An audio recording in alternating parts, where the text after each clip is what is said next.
Olá, meus irmãos e minhas irmãs, esse é o primeiro podcast da Diocese de Barretos, nesse mês de fevereiro. E nós já começamos aí com tudo, que tem muitas atividades para a gente passar essas informações para vocês. E lembrando que mesmo que janeiro já era, nós terminamos janeiro com descanso de alguns padres merecidos, um pouco de descanso para todos. Mesmo assim, nós sempre tivemos atividades.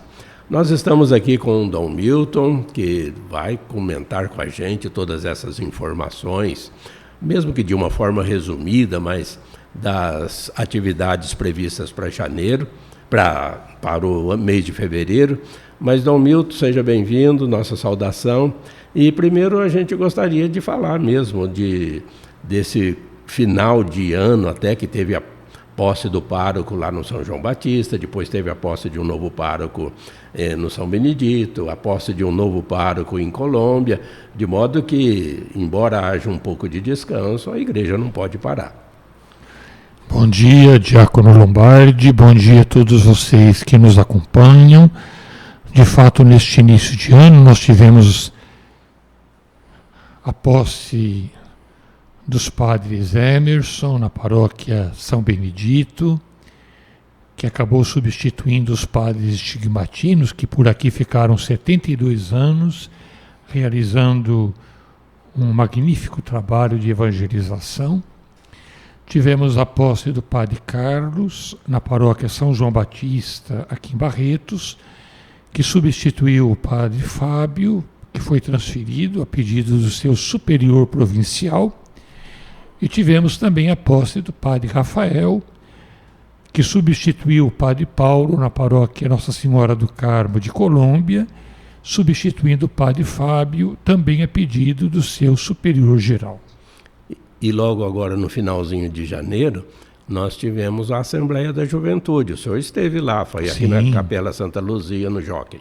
Tivemos a Assembleia do Setor Juventude, que foi uma iniciativa de grande valor, porque nos ajudou a compreender as expectativas dos jovens e, ao mesmo tempo, os desafios que o pós-pandemia impõe sobre eles.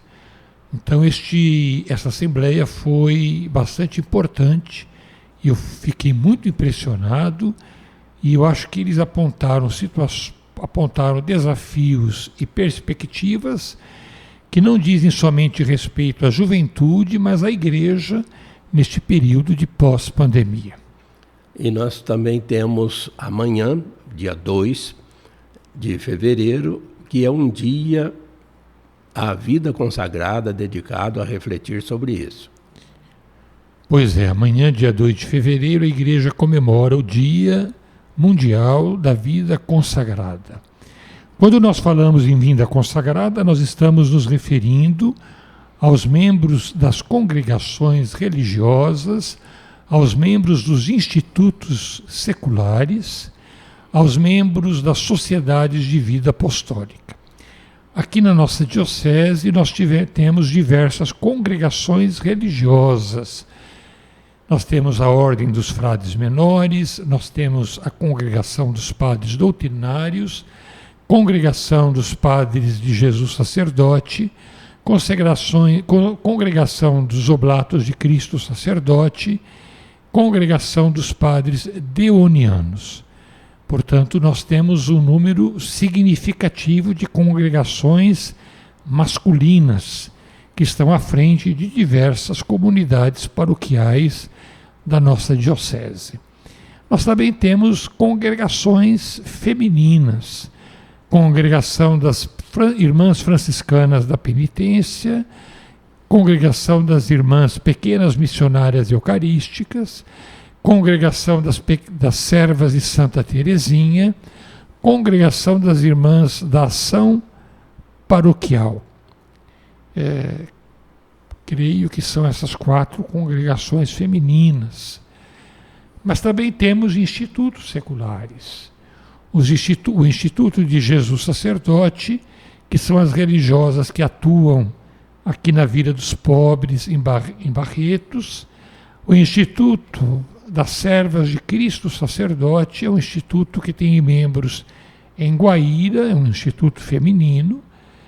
Portanto, nós temos aí um grupo de consagradas e consagrados significativos. E amanhã, nós, em união com toda a igreja, comemoramos o Dia da Vida Consagrada. Celebrar o Dia da Vida Consagrada deste ano de 2023 é celebrar a presença deles e delas nos 50 anos da história da Diocese de Barretos. Tem uma missa. Tem uma missa amanhã. Nós teremos uma missa às 19 horas na Catedral do Divino Espírito Santo e nós queremos convidar a todos para participar. Dom Milton, nesse comecinho de fevereiro, os seminaristas parece que estão voltando lá para o seminário. A semana que vem eles começam um retiro, né, na Cidade de Maria. E tem uma abertura depois do ano letivo. Talvez o senhor sempre participa. Sim, nós teremos abertura, teremos o retiro espiritual dos seminaristas, que começará no dia 6 de fevereiro até o dia 9. Ele vai se realizar na Casa de Encontros do Antônio Maria Mútilo, na cidade de Maria. E nós teremos a abertura do ano eletivo no dia 13 de fevereiro, com uma missa no seminário lá em São José do Rio Preto. O senhor pretende estar nesse dia lá? Sim, dia 13? Evidentemente, claro. Antes, no dia 10, nós temos a ordenação do padre Daniel, do diácono Daniel. Isso.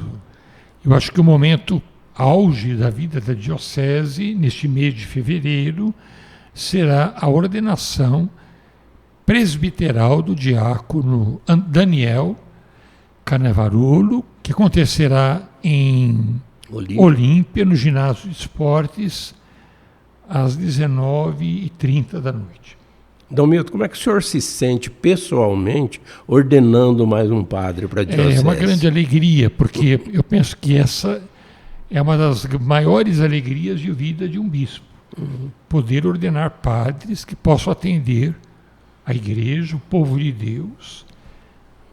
Depois de um longo período de preparação, nós supomos que eles estejam de fato preparados e capacitados para compreender a responsabilidade que lhes cabe e assumir a missão que a igreja lhes confia.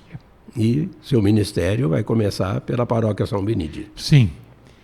O futuro padre Daniel assume como primeira função pastoral a função de vigário paroquial na paróquia São Benedito, aqui em Barretos, colaborando com o padre Emerson, que é o pároco, e também com a sua companhia, Diácono Lombardi, que já está lá participando das atividades da paróquia. Com muita alegria e disposição. Bom, mas nesse meio termo, olha quanta coisa, né? No dia 11 nós temos a abertura do ano letivo da Escola Diaconal, Dom Milton. Sim, dia 11 nós teremos 2 acontecimentos importantes.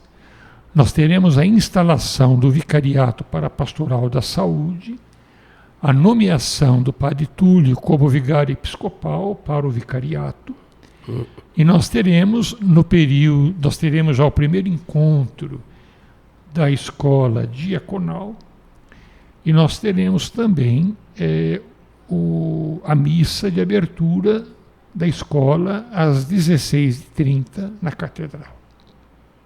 Bom, e logo em seguida, no dias 14 à noite e dia 15, nós temos um encontro pastoral do clero na Cidade de Maria, que também é para dar uma alavanca aí para as atividades de 2023. Esse encontro foi pedido pelo Conselho de Presbíteros. Nós precisamos ter muita clareza, a partir da consulta que realizou-se na nossa diocese em preparação para o sínodo, que vai tratar da sinodalidade, ou melhor, em preparação à Assembleia do Sínodo dos Bispos, que vai ocorrer em outubro deste ano e outubro do ano que vem, que vai tratar da sinodalidade. Então, a partir daquilo que nós recebemos dos grupos no ano passado que trataram a esse respeito. Nós queremos, então, neste encontro do clero, pensar a igreja que somos e a igreja que seremos, que queremos ser. Evidentemente que quem define a igreja que queremos ser não somos nós. A igreja que queremos ser é a igreja que surge do pontificado do Papa Francisco e também do magistério da Conferência, ou melhor, da Conferência Nacional dos Bispos do Brasil. Então, nós temos que aprender a sintonizar a nossa ação pastoral a partir daquilo que o Papa Francisco nos propõe e aquilo que a Igreja do Brasil, representada pela Conferência Nacional dos Bispos, está indicando para a nossa ação pastoral. E dia 14 é uma terça-feira. No dia anterior, à noite, dia 13, teremos aqui, acho que na Cúria, né, um encontro sobre a campanha da fraternidade. Isso. É Fraternidade e Fome. Quem é que deve participar? E é um início de uma campanha que vai se dar no dia 22, na quarta-feira de cinzas, com o início da quaresma. Neste ano nós temos como tema da campanha da fraternidade, Fraternidade e Fome. Dai-lhes vós mesmos de comer. Esse tema, ele retorna à nossa reflexão. Esse tema já foi tratado na Igreja do Brasil, na campanha da fraternidade, em 1975, cujo tema foi Fraternidade e Repartir. Né? E o lema, repartir o pão. Depois esse tema retorna em 1985 com o lema Pão para quem tem fome. E depois, agora, em 2022, sob o tema, ou melhor, 2023, dai-lhes vós mesmos de comer, tendo como tema Fraternidade e Fome. Nós não podemos ignorar que a realidade da fome é uma realidade muito presente na sociedade brasileira. E nós temos um exemplo gritante por esses dias, né, Dom Milton, que é dos indígenas Yanomami, lá em Roraima, pois né? É. Que situação degradante que eles estão, Pois né? É. A realidade dos indígenas Yanomamis coloca em evidência a realidade da fome, vivida não só por eles, mas por uma grande faixa de pessoas na sociedade brasileira. A fome foi agravada com a situação da pandemia. Agora, no pós-pandemia, nós não vemos uma iniciativa para ir ao encontro desta realidade. E esta realidade nos desafia enquanto cristãos.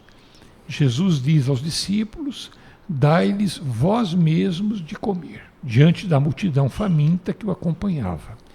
Essa é a ordem de Jesus, que caberá a nós, no tempo da quaresma, assumir como uma proposta de penitência, a fim de nós podermos nos preparar para a celebração da Páscoa.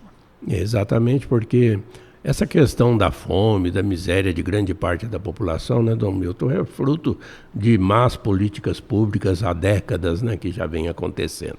Mas esse encontro é destinado a toda a diocese, quem que deve vir? Sim, os padres já estão sendo informados. Nós esperamos representação de todas as paróquias da nossa diocese para que nós possamos... Do setor social. Do setor social e também não. Pessoas de outros grupos, membros dos conselhos paroquiais de pastoral, para que nós possamos fazer um grande mutirão em nível de diocese em torno do tema da campanha da fraternidade. Dom Milton, um outro assunto é relativo à festa da dedicação da catedral, todo dia 18 de fevereiro. Esse ano é o 23º ano. Parece que todas as paróquias da diocese precisam ter pelo menos uma missa nessa intenção. Não é assim? Pelo fato de ocorrer no sábado, as missas, pela dedicação da catedral, deverão ocorrer na manhã do sábado, naquelas paróquias onde há celebrações matutinas. Já no período da tarde, a liturgia do domingo, que será o sexto domingo do tempo comum. Então, portanto, no sábado à tarde já é a missa do domingo. Já é o 7º domingo do tempo comum. Sétimo. É o 7º, porque logo em seguida já vem o primeiro domingo da quaresma, né, dia 26. Mas, Dom Milton, temos também aí o carnaval. Todo ano, não agora na pandemia, tinha o rebanhão do carnaval, a juventude, um retiro, né, especial. Esse ano, o senhor está sabendo se vai ter isso? O senhor vai participar de algum dia, de algum momento? Nós teremos aqui na Diocese o rebanhão, que deverá ocorrer em Miguelópolis, naqueles dias do carnaval. A minha intenção é celebrar com eles no domingo, de tal maneira que a gente possa encontrar-se com os jovens que estarão concentrados participando deste retiro. Tá bom. E para terminar, Dom Milton, já no final, a não ser que o senhor tenha mais algum assunto, né, aí da sua agenda que o senhor gostaria de destacar, é que no dia 25 de fevereiro nós temos um Conselho Diocesano de Pastoral. Seria bom o senhor também elucidar para a gente, né, os seus objetivos e onde vai ser, quem que deve participar. O Conselho Diocesano de Pastoral deverá acontecer aqui na Cúria Diocesana, aqui no auditório da Cúria. Nós contamos com a presença dos assessores diocesanos, os coordenadores diocesanos de movimentos pastorais, e nós contamos com a presença de 2 representantes dos conselhos paroquiais de pastoral, né? Então, a presença deles, eu quero aqui mais uma vez reiterar o convite, ou melhor, a convocação, para que eles estejam presentes, porque a partir desse encontro, nós temos pela frente os encontros regionais que vão nos preparar para a Assembleia Pastoral, que deverá ocorrer no dia 1º de maio deste ano. Então, nós teremos 2 encontros regionais, em nível no dia 4 de março, da região Colina, vai acontecer em Jaborandi. No dia 11 de março, aqui em Barretos, ainda o local a ser definido. 1º de abril, não é mentira não, será em Severínia, a região Olímpia, e dia 15 de abril, na região Guaíra, na paróquia Nossa Senhora Aparecida. Muito bem.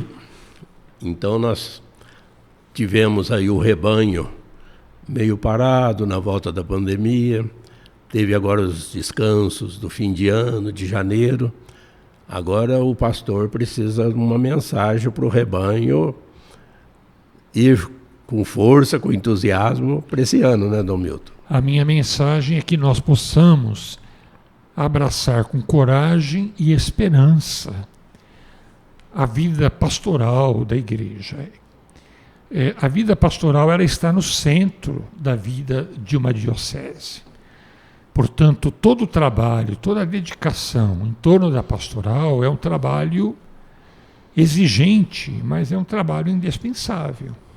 Se nós, enquanto igreja, não levarmos avante a missão evangelizadora, a missão pastoral, nós perdemos a razão de ser igreja. A igreja, ela não é apenas uma instituição. A igreja é uma comunidade de fé, esperança, caridade. Neste ano de 2023, o Papa Francisco está propondo à igreja de nós revisitarmos as constituições do Concílio Vaticano II, em comemoração dos 60 anos da abertura do Concílio. Eu quero, nesse ano, a cada semana, publicar um texto tratando das constituições conciliares, para que a gente tenha consciência daquilo que o Concílio propôs. Porque nós, muitas vezes, ouvimos falar do Concílio e ouvimos falar aquilo que o Concílio não disse. Muitas vezes a gente faz uma leitura também de ruptura do Concílio. O Papa Emérito Bento XVI dizia, ainda quando Papa, que nós precisamos fazer uma leitura no espírito da continuidade do Concílio. É um concílio ecumênico que teve como atenção especial a Igreja, a ação pastoral da Igreja. Então, neste ano, semanalmente, eu quero me propor a escrever sobre o Concílio Vaticano, para que a gente possa, de fato, conhecer as constituições. O que são as constituições?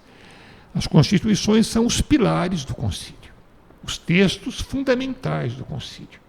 Se nós queremos entender todos os outros textos, são 16 decretos do Concílio.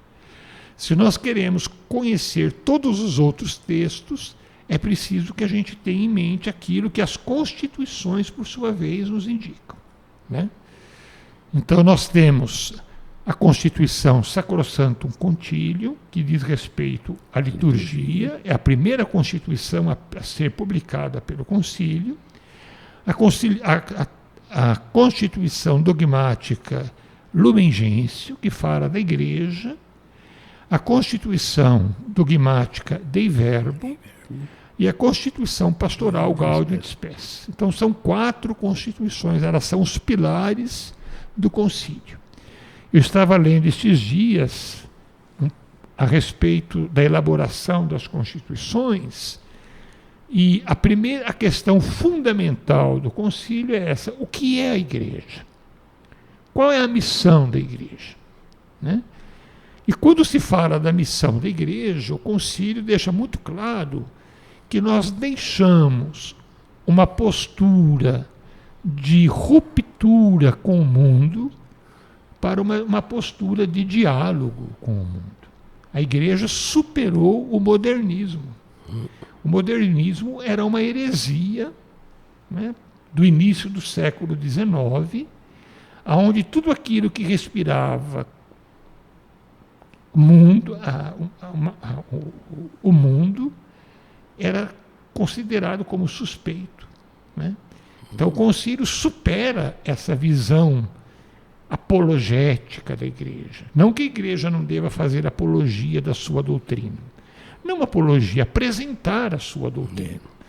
Mas a Igreja é chamada a dialogar com o mundo. Mas isso tudo virá nos encontros, nos textos que eu irei publicar neste ano sobre as constituições dogmáticas. Por isso que nós precisamos, né, Dom Milton, ficar sempre antenados para que essas informações cheguem na maior parte, né, para as pessoas. E você que precisa se inscrever nesses canais do Dom Milton, ou no meu também, ou na Diocese, ficar sempre, ative até o sininho lá, para receber essas notificações, para que você acompanhe a vida da Diocese toda semana e fique sempre bem informado a respeito. Nós estamos aqui nesse esforço da PASCOM para produzir pelo menos um podcast por semana, para que a nossa caminhada de fé seja sempre assim frutuosa. Inclusive, falando de podcast, agora o setor juventude vai criar também um podcast próprio do setor juventude. E eu já tomo a iniciativa de dizer aqui que eu quero me propor nesse ano de nós fazermos um trabalho a partir de agora, dentro da perspectiva da animação bíblica da pastoral, porque eu penso que não existe renovação pastoral da Igreja sem a palavra de Deus. Fundamental. A palavra de Deus, nós não podemos continuar a fazer uma leitura fundamentalista da palavra de Deus. Eu iria dizer ingênua. A palavra de Deus para tirar a mensagem. Não, a palavra de Deus não é para tirar a mensagem. A palavra de Deus tem o pretexto, tem um contexto e tem um texto. Nós temos que levar em conta esses três aspectos para que a gente possa chegar à justa compreensão daquilo que os textos querem nos dizer. Então, neste ano, eu quero criar um podcast, eu não vou dizer semanalmente, mas quinzenalmente, sobre o Evangelho de Mateus, que é o Evangelho que nós estamos meditando na liturgia desse ano. Portanto, será um trabalho de animação bíblica a partir de algo que nós estamos usando, né? Tá bom. Para chegar à compreensão exata daquilo que o Evangelho de Mateus está nos dizendo. Nosso muito obrigado ao Dom Milton, que estará sempre aqui com a gente, é claro, trazendo todas essas informações e sempre disposto, né, Dom Milton? Sempre que possível, o senhor vai estar aqui com a gente. Muito obrigado. Com certeza. Eu agradeço a atenção sua, agradeço a colaboração de todos aqueles que abraçam esta causa.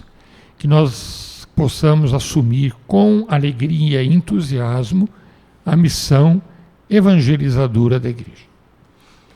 Ficamos por aqui e aguarde, sempre estaremos te chamando para receber essas informações para a nossa caminhada de fé. Fiquem todos com Deus.